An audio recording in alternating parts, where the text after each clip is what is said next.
Hello and welcome to UPfront on JoyNews. So it's been more than 30 days since Ghana first recorded its first COVID-19 case. With the case count currently at 636, the good news for many of you is the fact that some persons, in fact, we're told that 83 persons have recovered after contracting COVID-19.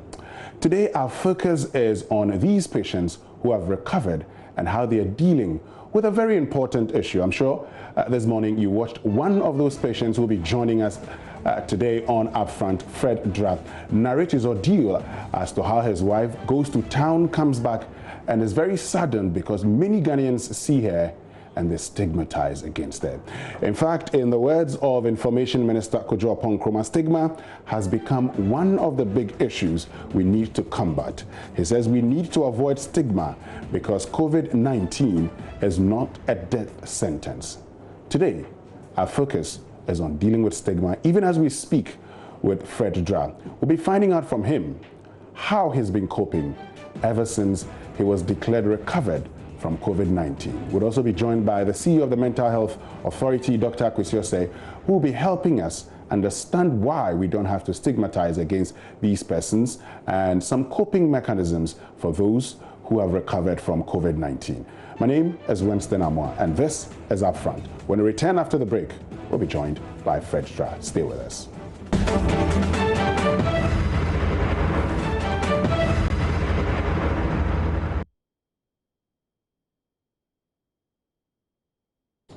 All right, so welcome back from that short break, and thank you very much for staying with us. So we've been joined by Fred Dra, and Fred Dra is recovered from COVID-19. Thank you very much for joining us, Fred. I believe you're doing very well. Hello, Fred, if you can hear me. Yeah, I can hear you. So I believe you're doing very well. Yes. Great. So before we get into the conversation, let's just listen to what you said earlier this morning, and then we'll come back and have a conversation on a few good evening, issues. I can hear you. Yes, sure. So please hold on. We'll go watch what you said this morning, and then we'll come back and continue the conversation. I was there and I received a strange call. Please, are you Mr. Fred Dra? I said, yes. You visited the hospital this day? I said, yes, I visited the hospital. The gentleman there said, yes, they took your sample, and lo and behold, they found out that you are COVID-19 positive or coronavirus positive. In fact, it wasn't easy for me. I was trying to control myself. The doctor called me, the one who called me, and encouraged me that I should just disassociate myself from my family. Let me stay at one place and let me let my wife just attend to me and the rest of the children just go far. I was able to obey him, and since then the children were suspicious, but all the same, my wife was strongly behind me. She helped me, and the gentleman said they will ask for ambulance to come and pick me. I was so eager that the ambulance should come so that I can leave early. That fateful Thursday, the ambulance was not there. Tuesday, Friday, the ambulance was not there. Then Saturday, which was 21st, around 4:35 o'clock p.m., the ambulance came. That's the place where I saw myself dying. I really saw myself dying simply because of the information out there. I also know that, oh, the moment you are being attacked by this virus, within 2-3 days, you are dead and gone. I saw my wife and my children cry seriously. I have never sat in an ambulance before, but that day I sat in an ambulance, and the only thing that I can tell my wife is that I just wave her. Yes, I was discharged Sunday. I came home on Sunday. The doctors and the psychologists let me know that I should stay indoors. But after certain interviews that I did, my wife will go to town. The moment she comes in, she will just be crying. So she will not even grant any interview again. She'll just be crying. Why are you crying? When I went there, if the thing is there, they will say it is not there. I can remember I was going to barber my hair. I don't go out. One day I want to go and just barber my hair. I went there, the gentleman just saw me. He just said, and all, that is it. But the point is that at times I feel bad because I know my status. You don't know your status. That's why I want to get closer to you. Yeah. I know my status that I'm tested negative too. What about you? But you are rather scared of me. The stigma over my children, I thank God they are strong behind me. They go to town, some of them don't want to prove them. But there are some other police friends who also try and call and encourage me that I should go ahead. 19, let me tell you that is real. COVID-19, coronavirus, it is real. I'm telling every Ghanaian that this virus, it is real. All right, so that's Fred Dra earlier this morning, and we still have him joining us on phone. So, Fred, you talked about how you went to the hospital and tested positive. We'll get to while you're waiting for the ambulance, but just help us understand. So, how did you contract COVID-19? Yes. Actually, me myself. Yes. For me myself, the initial stages, I could say, because I cannot see it with my eyes, it was detected by the doctor who took the sample at the hospital. I could remember I have some dry contact with some friends that I have who came from Korea. So these friends, remember one of them, we sat at a place where we eat. We face each other, we eat together. And there was, my mind, actually, I've been hearing of COVID-19, but my mind was not all that there. So whatever my only thing is business, we are doing our own business. So my mind was not there. But what I realized is that the gentleman was coughing, all right, but still my mind was not there. We ate, we just went away until that very day that I was feeling feverish, that the following day that I visited the hospital. So it was the hospital that, after the sample that they took from my throat, they told me that I'm tested positive. But I was having some dry throat. Almost every second I have to drink water. Almost every second I have to drink water. So the moment they called me, they told me that I'm tested positive. I rather it is true. Okay. If the temperature rise shows that it's really that I've been tested positive. Now, these friends that you met, did any of them test positive later? Yes, my family, the follow-up team, doctors came to my house. They were here for 14 good days, and they checked on my family. And God so good, none of them was tested. Yes, but I mean the friend that you met, yes, whom you say was coughing. Yes. Yes. Did he test? I called this gentleman. I even gave the number to the follow-up team. So they called him and they said he's gone to Kumasi. But later on, I think I was trying to find out from him because I was not other sure of him. But what I realized is that he said yes, he also went to the hospital. That's what happened, but they have been cleared. So it's doing well. Okay, so you talked about how you went to the hospital on Tuesday, and then you were told you later told you had COVID-19, and then you were asked to go home and that you'd have an ambulance come for you. Now, between the period you were waiting, Thursday, Friday, Saturday until the ambulance came, were you in contact with the medical team? Yes, I was not in contact with the medical team, but they gave me advice that they asked the question, am I staying in the single room? I said no. I have my own room that I'm staying with my wife. My children, 2 children, they are also in their own rooms. So they asked me to stay indoors. The children should not get closer to me. And my wife can serve me, but at the same time, cover my mouth. So they gave me these instructions.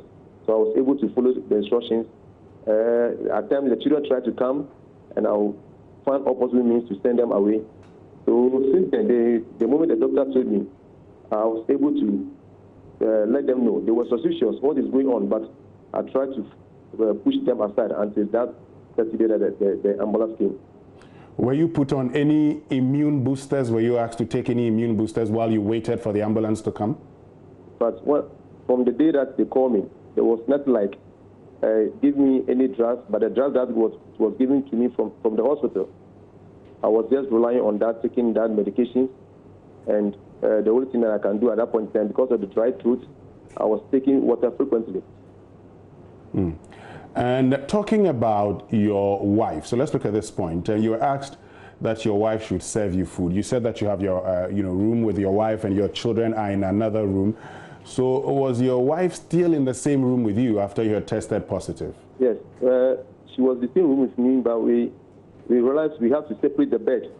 So she moved far from me, and most often I try to turn my back towards her bed, that I will face another direction. She also face another direction, that she doesn't get contact closer to me. So there was a gap between the two of us. She was using another bed in the same room, and also using another bed in the same room. So tell me, while you were waiting for the ambulance, I just want to have an understanding of how life was for you while you were waiting for the ambulance. What was going through your mind at that point in time? At that point in time, I would just say, I was just saw myself dying. I was down in spirit. I was totally traumatized, and lo and behold, seeing my children coming to me, stacking them, it wasn't an easy thing for me. So, it was a very blow time for me that particular day, from that short period up to the day that the ambulance came. You gave up in life. For the previous news that I've been hearing from the telly, the radios, shows that at least if I'm tested positive, the period for me to stay alive should be within 3 days. Okay. That's what I have in mind. Okay. So remember another secret that I've not disclosed it. I could remember started writing that my wife I took a paper. This for you and I. Took a paper. Started writing. My wife, this one is owing me this amount. This one is owing me this amount. This one is owing me amount. And then this thing, blah blah. Starting to write some sort of certain thing that my wife did not know about me. Writing them down. And people are owing me. Some people are owing me. I just write those things down. Knowing that maybe I will go and not come back again. It was a very tough moment for me. So in effect, you disclosed everything about you that your wife didn't know to her in preparation for anything that could happen to you. Disclosing that, I mean, is that like people owing me that she doesn't know. Exactly. People that are owing me that she doesn't know. That's the time. That's what I remember I put on paper. That was the only secret thing that I said. I would just say that she doesn't know, because I know I'll go in for the money and come back. But at that point in time, I have to put it on paper that these people are people who are owing me. So you said this morning that you were asked to pick 2 or 3 shirts, and when you were leaving, your children were crying. At that point in time, were your children aware of your condition? Yes. At that point in time, my children were not aware. Before them to get aware about the whole situation, when I left that Saturday, my wife was indoors. She was crying, praying, and she made mention. And one of my daughters heard it and said, "Oh, that is tested positive." That's where the little girl, my small girl, was able to tell the other guy, the last born, that daddy is tested positive. So while my wife was praying, crying, that's where they were able to find out that yes, daddy is tested positive. But I personally did not tell them. Okay. So let's look at, we'll come back to how you're coping after you were, you recovered and all of that. But let's look at life in isolation. So you're taken to the GAM Municipal Hospital, and then how was life in isolation? How many days did you spend in isolation? I was there for 4 weeks. 4 weeks? Yes.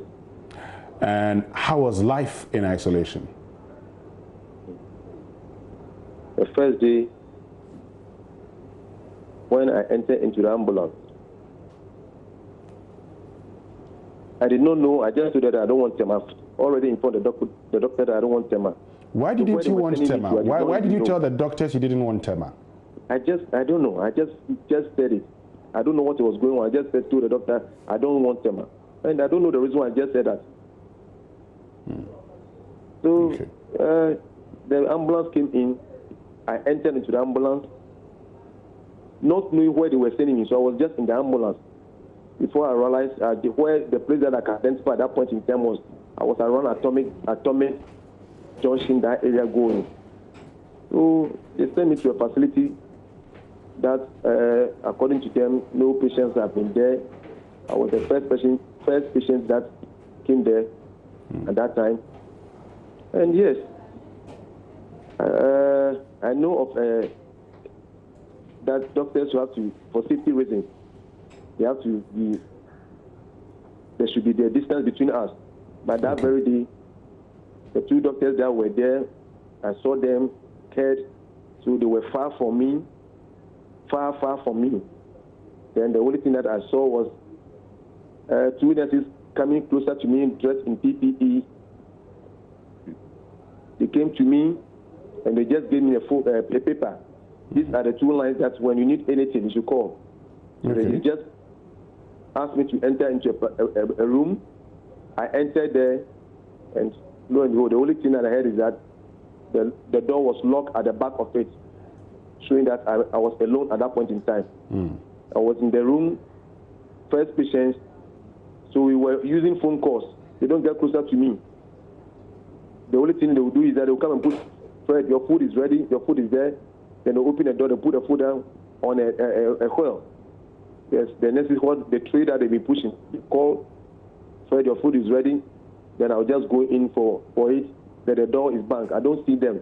Okay. Even I can remember that my temperature, they gave me the gun, so I checked my temperature myself. And all what I realized that all of them were scared of me.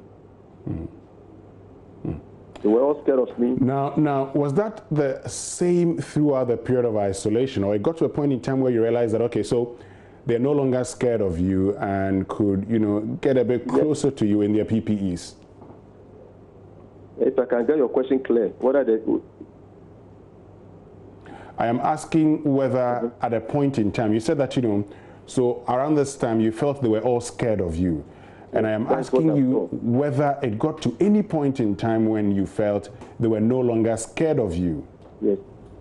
It got to a point in time that the same nurses that the initial stages that I met, this time they can wear gloves outside. When I was asked to leave that room to another room, staying there for a number of about 5 days, locked up in that room.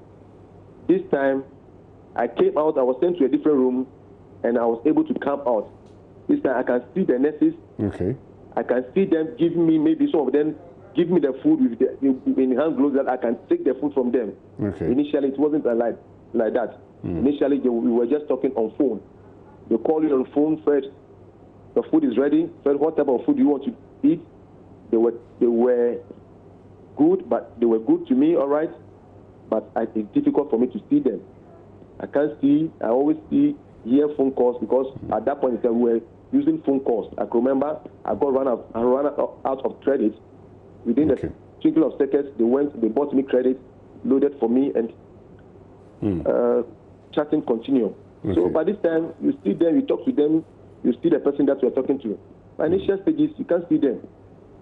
That's why I said this time the relationship was all that I can see the people that I talk to. By initial stages, they will just call me, Fred, what is your temperature? Then I will use the gun pointed on my face. I take the temperature and I call the number to them, for them. Okay. Okay. That's what I will get back to you because we need to also look at coping mechanisms. But let me just introduce Dr. Kusiose, who's the CEO of the Mental Health Authority, who's joined us. He's joined us via Zoom. Dr. Kusiose, good evening. Thank you very much for joining us. Good evening, and you are welcome. Great. So I'll get back to you shortly. I just want to find out from Fred how he's coping, and then we could look at some of the mechanisms that can help him, and also what all of us can learn from his situation, particularly many of those persons who are stigmatizing against him. So, Fred, let's look at when you were discharged finally. You've talked about how you left hospital and how your wife now goes out there and people don't want to even sell anything to your wife. How are you coping? How does it feel knowing that, in your own neighborhood, in where you live, people are now scared of you? Really, actually, I can remember it was one TV station that came to the area, and after that coverage, the whole people saw that, yes, this family have been tested positive. So the people in the area Some are good, some calls me. But I personally, I was still obeying the instructions of the doctors and my psychologist. I was indoor. But anytime, I could remember the time my wife went out, she came back and she was crying. She was crying that she wanted to buy something outside there, and the way the people treated her, in fact, she was not happy. She became furious, she became annoyed. That next time, whenever any TV station comes here, she will not grant any interview again. Okay. By the time I gave my daughter money to buy me credit, she went there. The person just saw her and said, "There's no credit." Someone would just say that there's no change, and all these things continue. But the message to me and the stigma, I am okay. I just want, I know for a time will come, all these things will just pass. My small boy, my last born, just called me one at a time and said, "Daddy, Benjamin, I saw your daddy on telly. I saw you. So your family has been tested positive."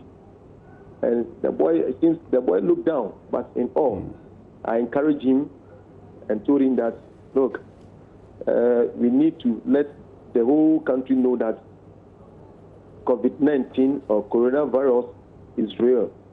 Okay. So yes, the stigma will be there, but we are still coping. Talking about the stigma being there, but you're still coping, and I could feel your voice dropping at this point in time. When your children come to you and tell you, "Daddy, this is how people are treating us," and your wife comes home crying, yes, you're the man of the house.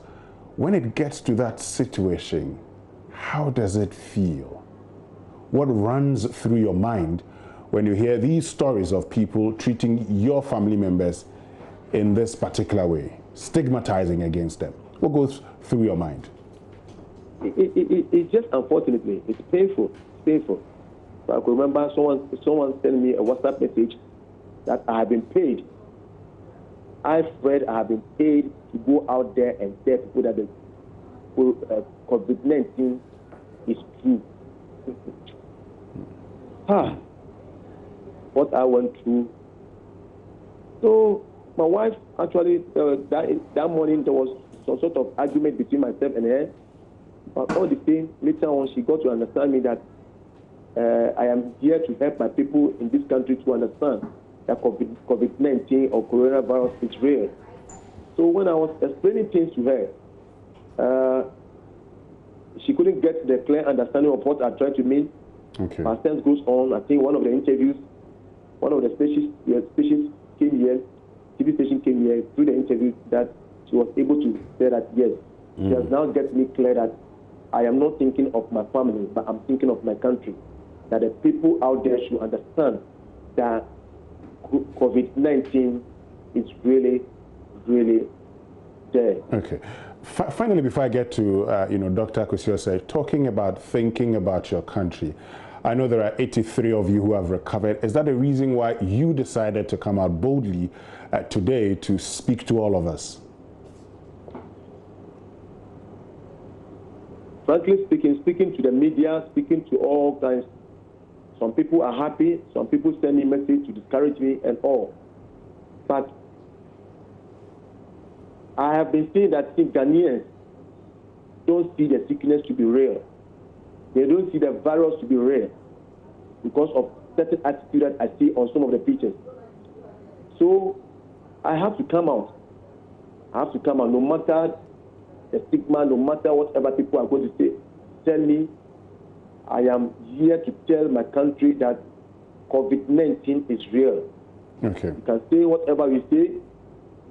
I can lose all kinds of whatever I have, but I want to go there and tell people COVID-19 is real. Coronavirus is real. Okay. When I was facing this situation, lying alone in the room, drinking almost a second, I have to take every second I have to take water. Nobody knows what I was going through.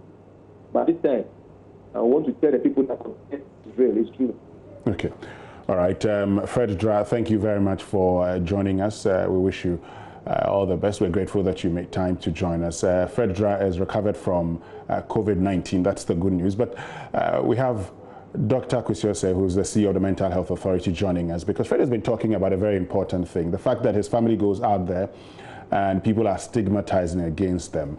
Dr. Kwesi, so we know that this is a disease where people can recover. We know that as much as it spreads through droplets, washing your hands regularly with soap, or maybe sanitizing your hands and covering your nose, ensures that you're protected from this disease.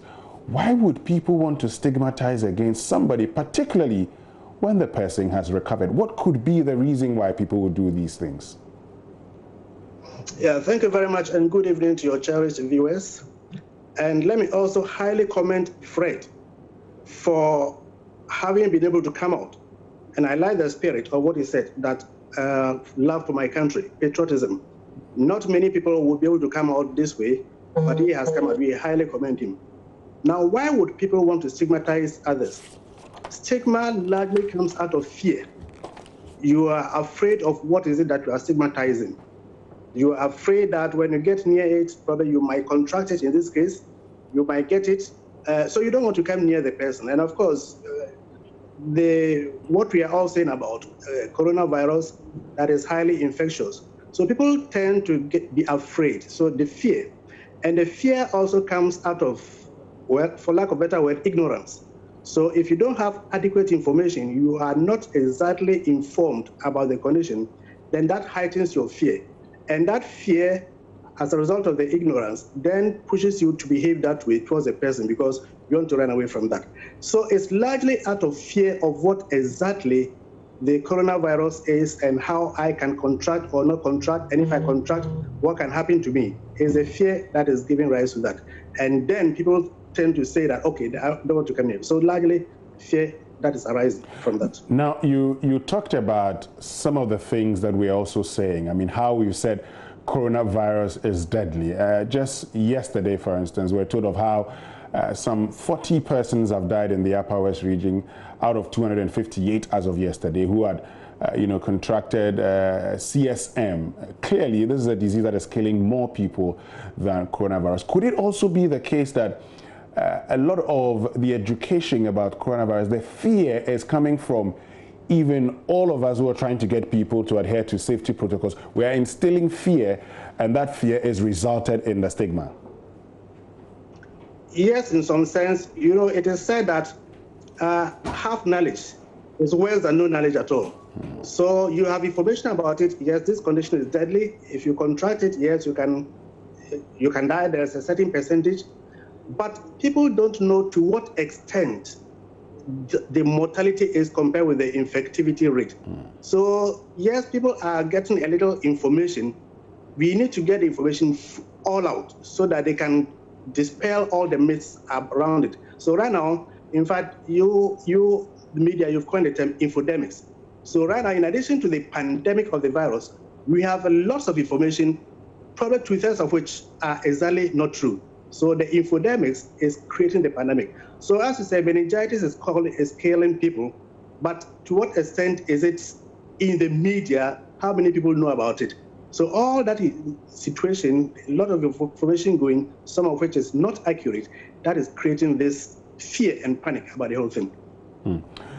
So under the circumstances, I mean, we'll get to how Fred and those who have recovered should be coping, but talking about the infodemics and all of that, talking about the communication, how do we go about the communication to ensure that we don't instill that fear, or maybe so much fear so that people get to stigmatize against persons who have contracted the disease and have recovered?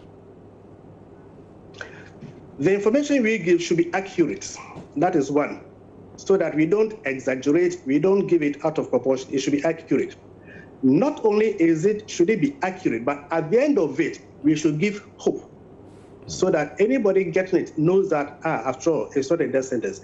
Yes, infectivity rate is high. If you don't take care, almost everybody will get it in the country. So it has that high infectivity rate. So that is information you give, all right. But then you quickly say that even if you get it, it is not a death sentence. it is not a death sentence. There is hope. People have gone through. Fred is there. Many others have gone through. It is not a death sentence.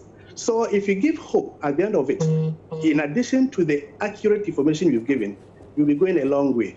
And then also, even in our own minds, let's not be sarcastic. Sometimes people say it and they laugh at you. So even though you might be giving me information, what I get out of your own demeanor, the laughter, the giggles out of it, may make me think that you don't mean it.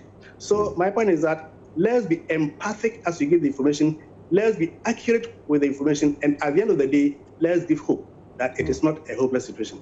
That will go a long way to get people to appreciate what is happening. But talking about rate of infection, for instance, so we know that we've tested 50,719, out of which 636 have tested positive, 1.3%. Isn't that so low to instill fear in us? Some amount of fear, I keep saying, is respectable. It's a healthy fear. In fact, if you don't have that amount of fear, you will lose guard and you will not go through the necessary sanitation or sanitary measures that you need to go through, washing your hands. In fact, the social distancing. Many people who ignore the rules of social distancing just don't have enough respect for the illness. So some amount of fear, some amount of respect and anxiety is perfectly normal and is needed for us to be able to contain it. But beyond that, that is what becomes dangerous. So yes, 1.6%, if you recognize what really is in it, the 1.6%, what are the chances that you'll get if you go by the directives that the ministry, the government, they've given us, wash your hands, keep your distance, and all those things. So it is low. But how many people will pause and look at that and say, even statistically, my chances of getting it are low? They'll only look at the overall picture, and especially what we are getting from the foreign media, bodies being wheeled and not enough space for the mortuary or for the cemetery. All those things really become they create a lot of fear and anxiety.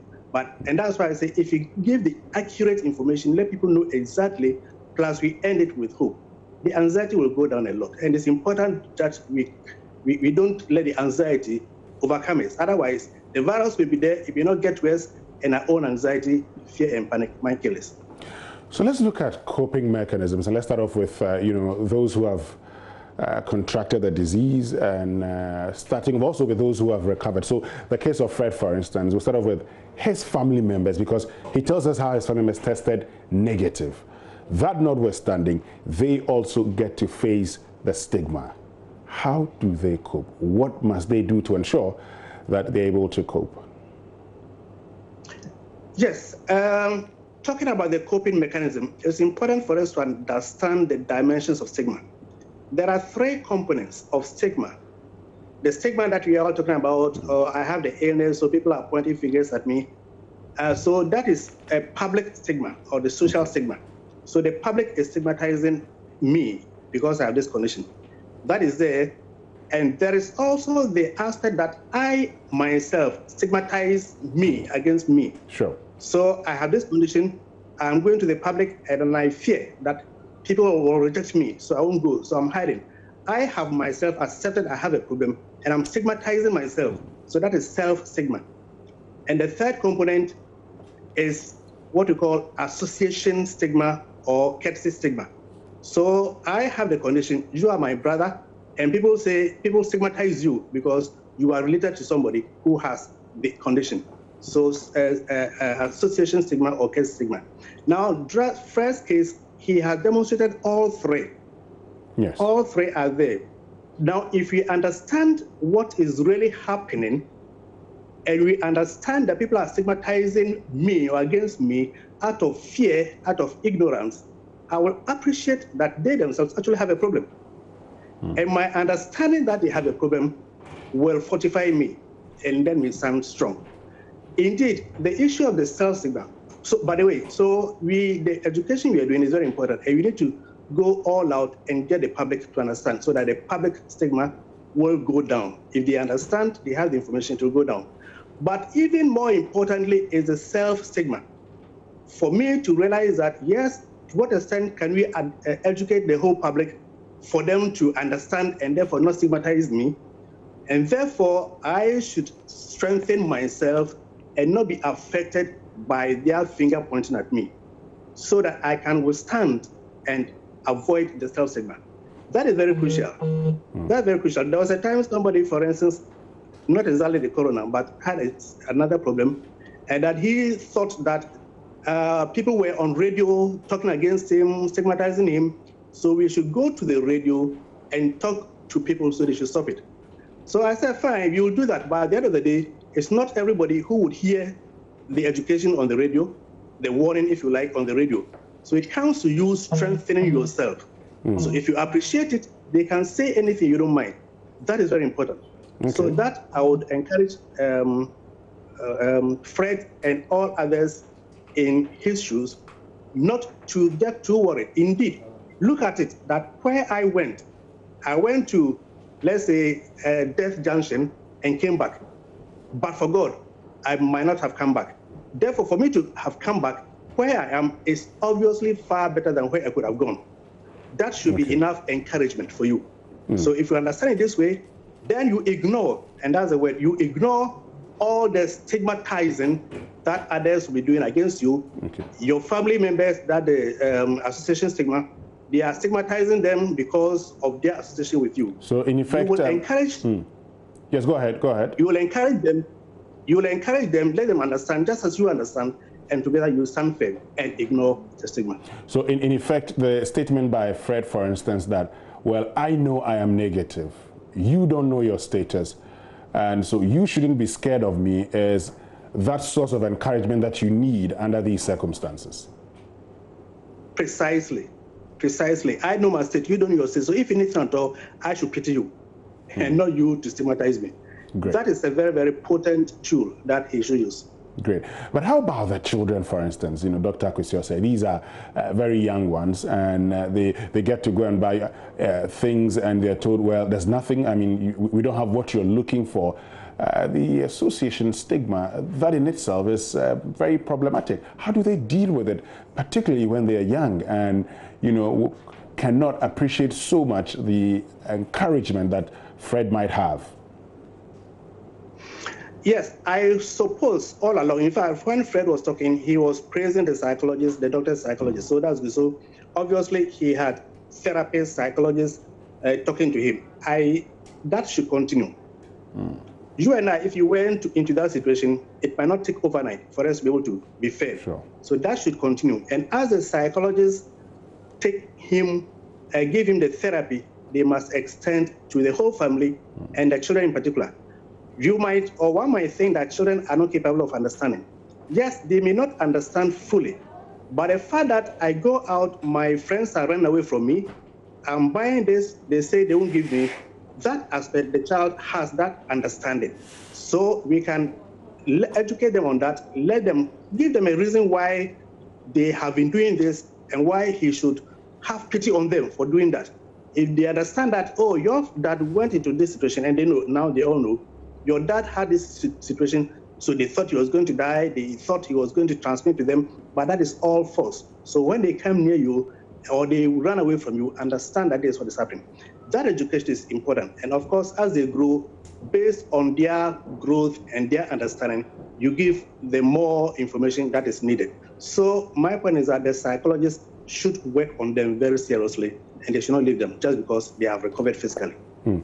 Let's look at the public now. Now we're getting to us, all of us, because in many of the instances, we are the ones who stigmatize against these persons. You've talked about the source of it, ignorance and fear. So let's take it one after the other.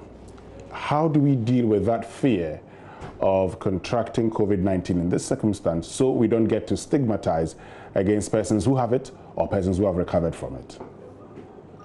So fill the ignorance with knowledge, with information, accurate information and education. Once you fill that vacuum, is a vacuum of inadequate information creating the ignorance, that is what is creating the fear. So we need to fill it. That means that in addition to the amount of money we are spending, legitimately, rightly, sure, we are spending to fight the illness, we should spend equally high amount or a considerable amount to fight this component, the emotional and psychological component. Indeed, I keep saying that what we are seeing about COVID will go. Thereafter, what happens? That is why if you don't take care, you will have a boom of mental health problems. The stigma, the depression, what I describe as post-COVID traumatic stress disorder. The trauma itself is, the COVID itself is giving us a lot of stress. So after that, then you have a disorder equivalent to post-traumatic stress disorder. In other words, you go into a serious catastrophic situation and the after effect, the consequences. So we must prepare as a nation, and I would strongly recommend that the national team makes adequate provision so that we educate the public. We just need to do the public education. And I must say, eradicating ignorance is expensive. Eradicating ignorance is expensive. And he said that how is that expensive, Dr. Akusi saying? Expensive in the sense that it's not just we are educating the public, but that is not enough. You need to go further, one-on-one, in schools, eventually when you come back, in public places, homes, mosques, churches, and that obviously is expensive.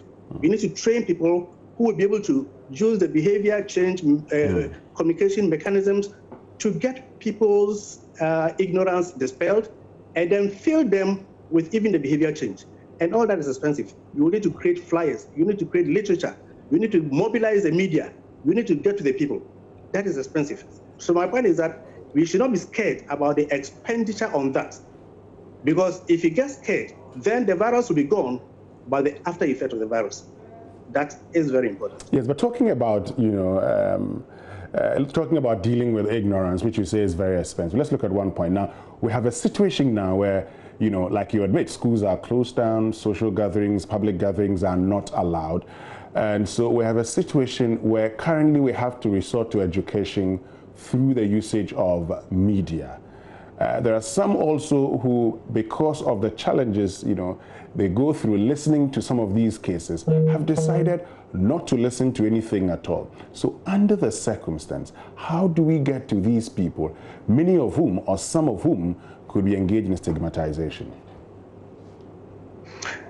So again, let's incorporate education against stigma as part of the hardcore classroom work that we're teaching them. This is good. I think this morning I saw one program that was about culture and educating us against cultural stigmata and the prejudice. In fact, that's the word. Educating us against cultural prejudice.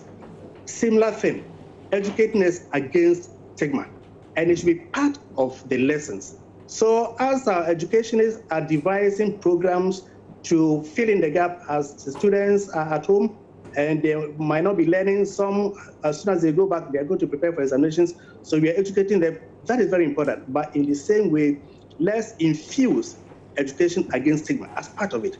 So as they get it, by and by, you'll be getting people educated or informed. And as schools reopen, let's continue to infuse it as part of the curriculum. That is very crucial. Okay, but just before we wrap up, since you've talked about the post-COVID traumatic stress disorder, a very long one, what are some of the things, finally on this bit, what are some of the things we must do to ensure that we are mentally stable, health-wise, even as we go through the lockdown during this period? The main thing, one, the fear and the panic that people are going through, two, the boredom that people are going through, all this may either precipitate mental health problems or exacerbate them where they already exist. So the fear and the panic, you've already talked enough about that. That yes, some amount of fear is legitimate, but don't let that scare you. So that appreciation is very important. Then the boredom of being locked down in your room, you're not going anywhere. And human beings, by our very nature, we like freedom. In fact, human beings are social beings. If you leave a dog maybe on the moon, you give it the food, oxygen, everything, the dog can survive. A human being cannot survive because he needs to be stimulated socially. So people are not having the chance to go out, that could be depressing. So how do we cope? We need to understand that courtesy your mobile phone, your smartphone, your internet, whatnot, you can communicate with your family and friends outside. Social distancing does not mean family distancing. So get in touch with the family, connect with them. Call them, how are you doing? Let them call you. That is enough stimulation. 2, you are in your room. There is a lot that you can do. You can take advantage of that, if you like, loneliness. There may be some books that you've never read on your shelf. Pick one book, start reading them, it keeps you occupied. Start some gardening around you, it keeps you occupied. Start some hobby, it keeps you occupied. Okay. Or improve upon some hobby that you're already doing. It's important. Okay. Let me just say one last thing. People are scared and part of it because they think the world is ending. Exactly. People are scared. They have linked, they have linked what is happening to the apocalypse. What they have learned from the scripture that the world will come to an end, and they are not sure whether this is what we are seeing. I just want to assure people that historians or history tells us that we've gone through, humanity, we've gone through this phenomenon a number of times over the last 500 years. Every 100 years, we have a similar situation. And it killed, those ones killed people even more than experiences. In effect, for you, the world is not coming to an end. It's not coming to an end. And if people get that understanding, they will feel relaxed, they will calm down. It's very important. Okay. Beyond all that you're saying. And that understanding also calms your nerves and it gives you mental stability. All right, Dr. Kwesi, CEO of the Mental Health Authority, thank you very much for joining us. That's our time with the last today on Upfront. My name is Winston Amo. Thank you so much for being part of us. Up next is JoyNews Prime. Have a lovely day.